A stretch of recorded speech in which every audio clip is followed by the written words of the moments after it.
I want to go through 10 things in preparation for 24. Title it Before 24. So before 24 is 3 days from now, right? I think we're on the 28th or something like that.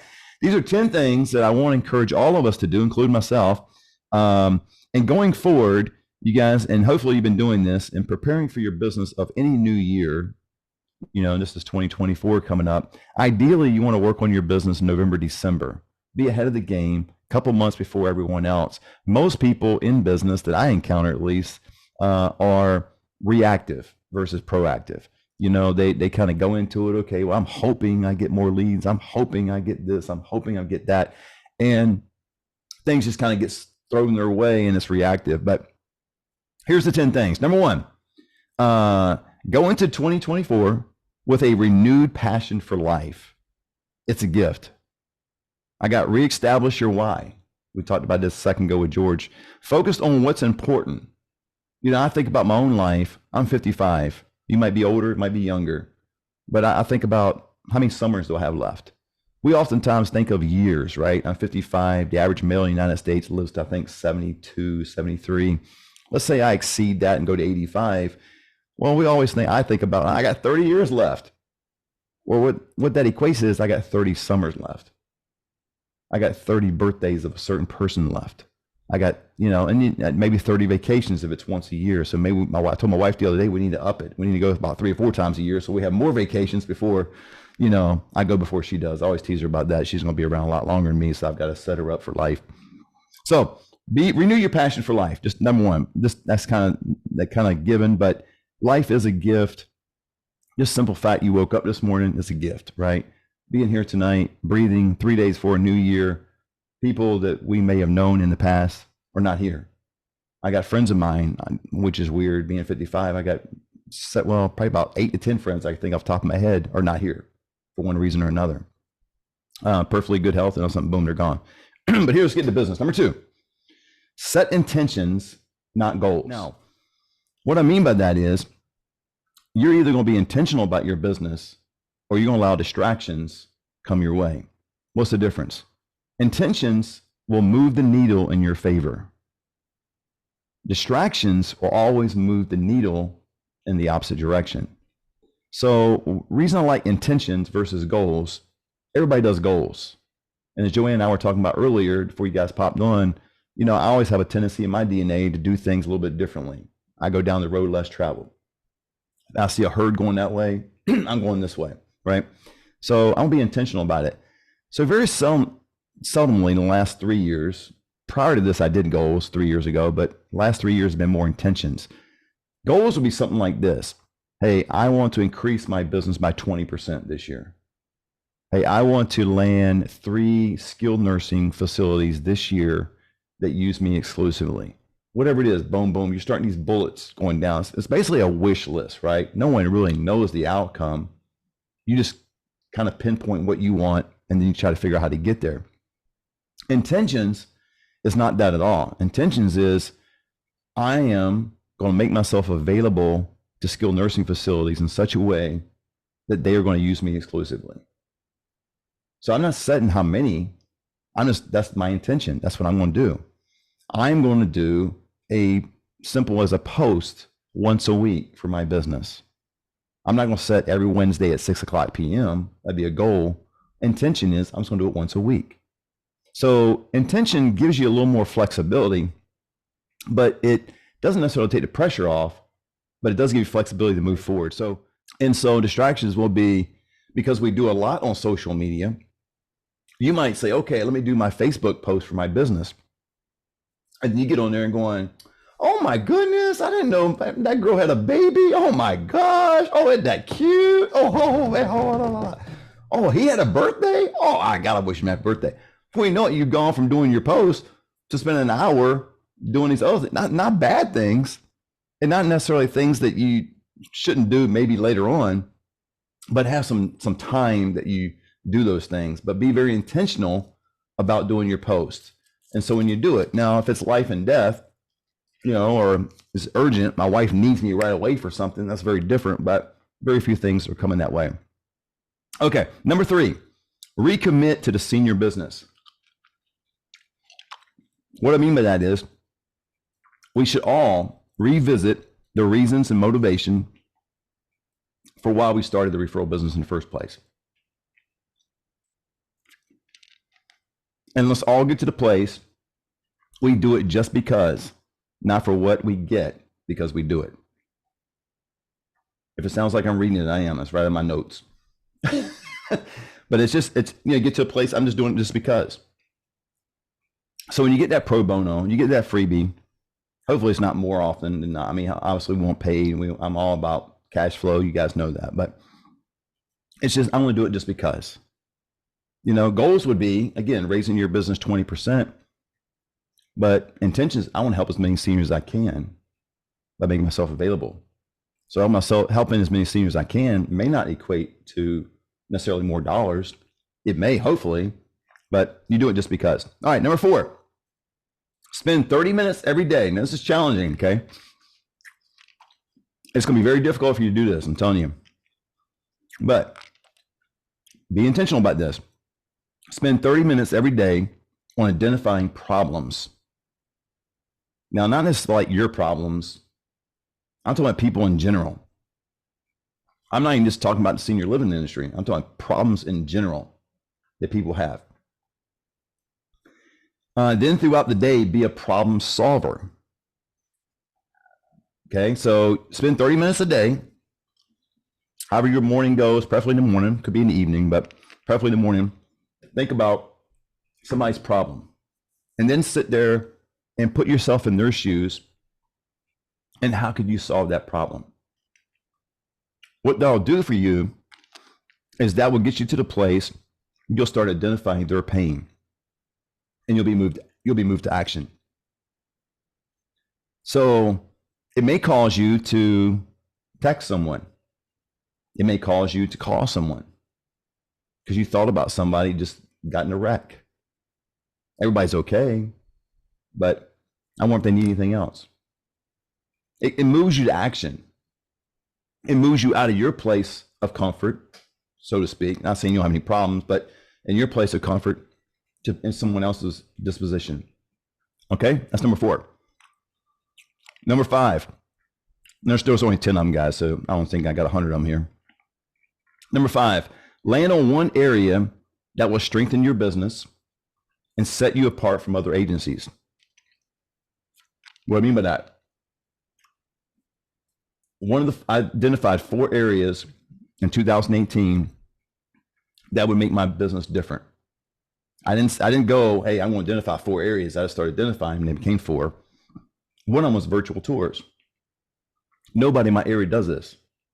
They did it during COVID, but once COVID left, or at least lifted in the way of the restrictions, all these agencies went back to what they were doing before. That might not be your thing, but pick something that you can identify with. Promoting care homes. Joanne and I were talking about it earlier. I'm going to do a workshop next month on this very thing. And I believe having a strong emphasis on care homes elevated our business. A lot of the agencies were promoting and going after the big box companies. Totally get that. I went after the care homes and established a lot of rapport that way. Okay, so figure out what area that could set you apart. So don't go studying other agencies inside and out. You're just kind of looking at the landscape of your industry and seeing what people typically do. What do they typically do? Go to events, brochures, things like that. Doesn't mean those things are bad. Again, don't do everything I do necessarily, anything I don't do, but again, I go just the opposite of what they do. But you might see some other areas that they do that you go, man, I could really capitalize on that. One thing I think agencies don't typically do a whole often, as much as they should, is a Zoom meeting like this with the family. You get them on the phone. You can meet them in person. I know Gail sometimes is 30 minutes to an hour away from whoever. She could benefit from this, doing an online meeting with the family. There's power in seeing the person you're talking to more than just on the phone. And then you can capitalize on that meeting by having a virtual tour to show them. it conveys credibility and trust that it'll have in you, that you're different.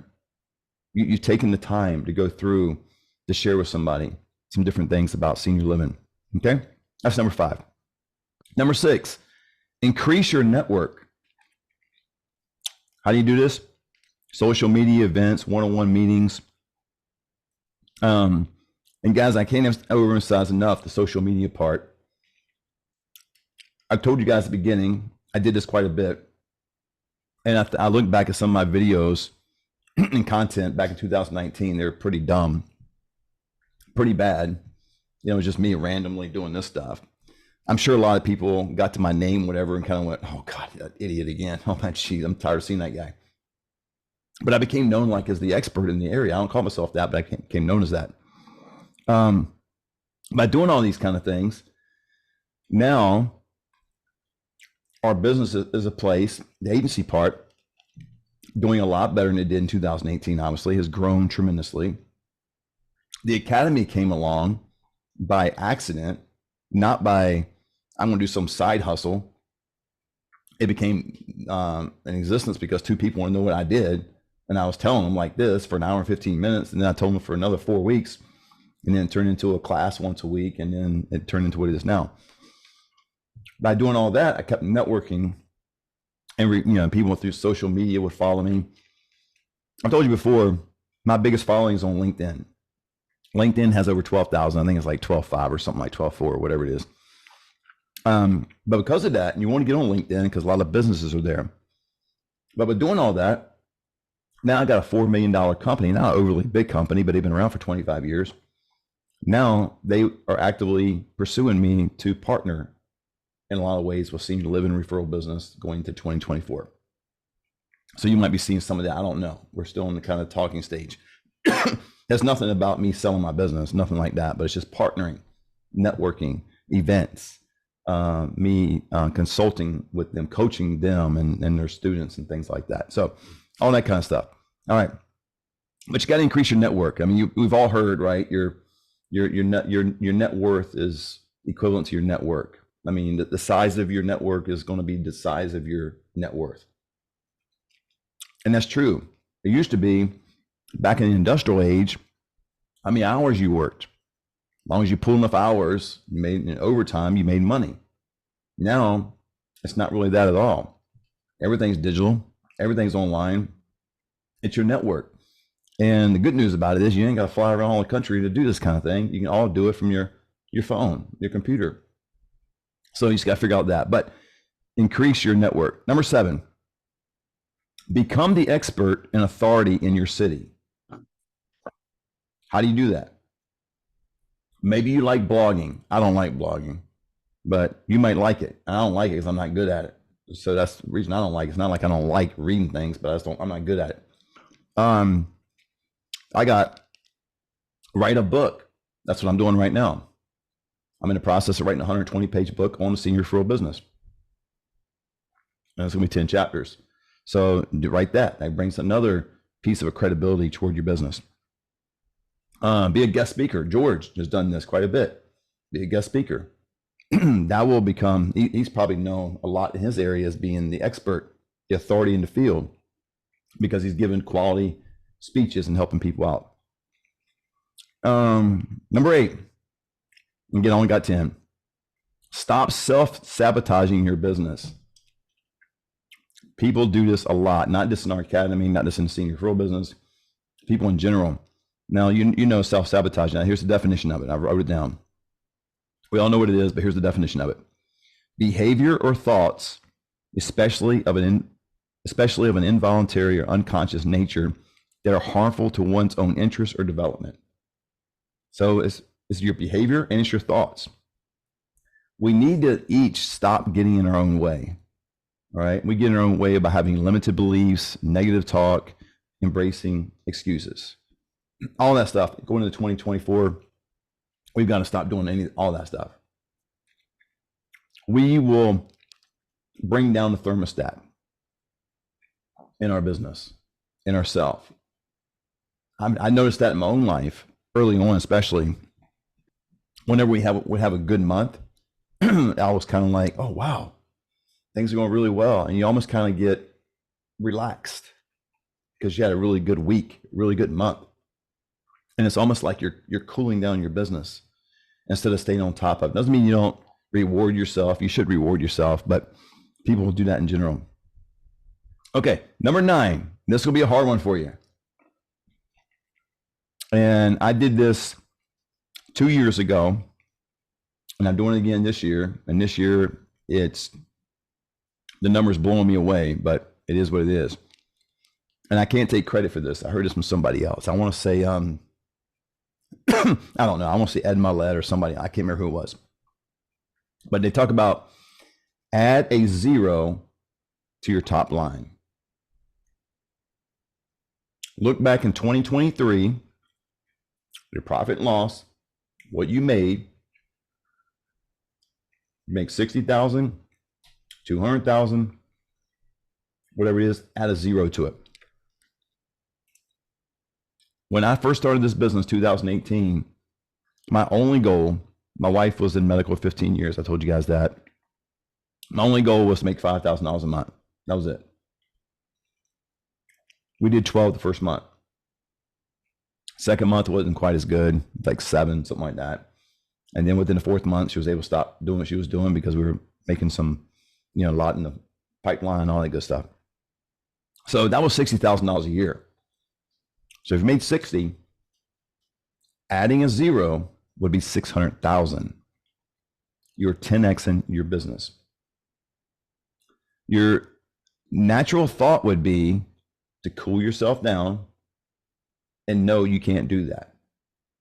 When you tell yourself you're going to do that, you act as though you're already there. When you fall short, if you do, what I have found is my income immediately goes up. I don't always 10x my income, but every time I do this for the last 3 years, it always goes up. Because what happens is when you're at 60, and I go, woo, okay, I did what I was supposed to do.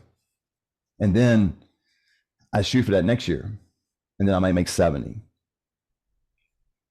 But if I go 600,000, and now I immediately get in the 200, 250, 300 kind of range, and you go up from there. It's a way for you and I to expect it. You can call it manifest it, whatever you want to do, raise your expectations. It's kind of like in the area of, I don't know, I think a lot in crypto. I do a lot of crypto stuff. But crypto will have resistance and support. Not to go and hold a big thing, but usually when a coin or, it could be Bitcoin or Litecoin, it could be anything. And once it breaks through the resistance then becomes the support.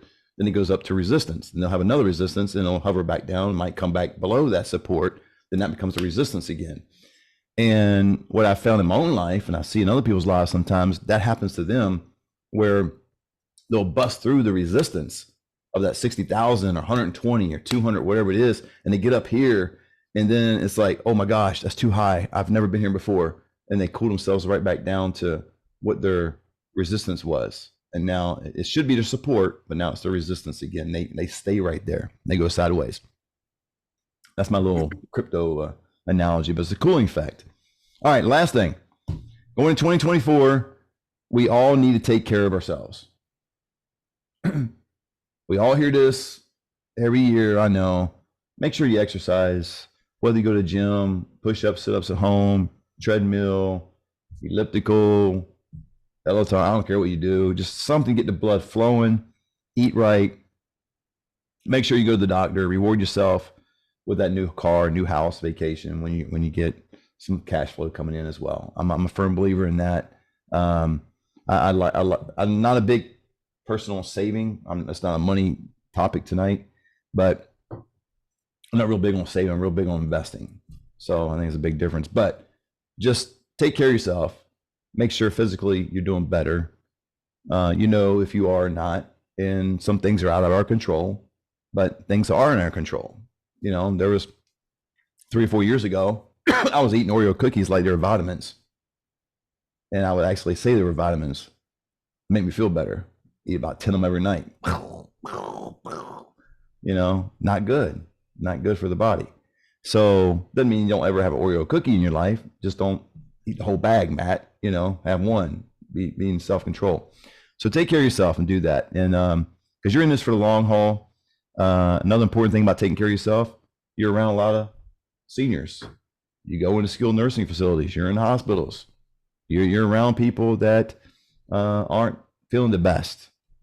Well, if your immune system is low, you're going to be susceptible to a lot of that too. So just make sure you get your immune system up high enough. So, all right, that was my 10 thoughts.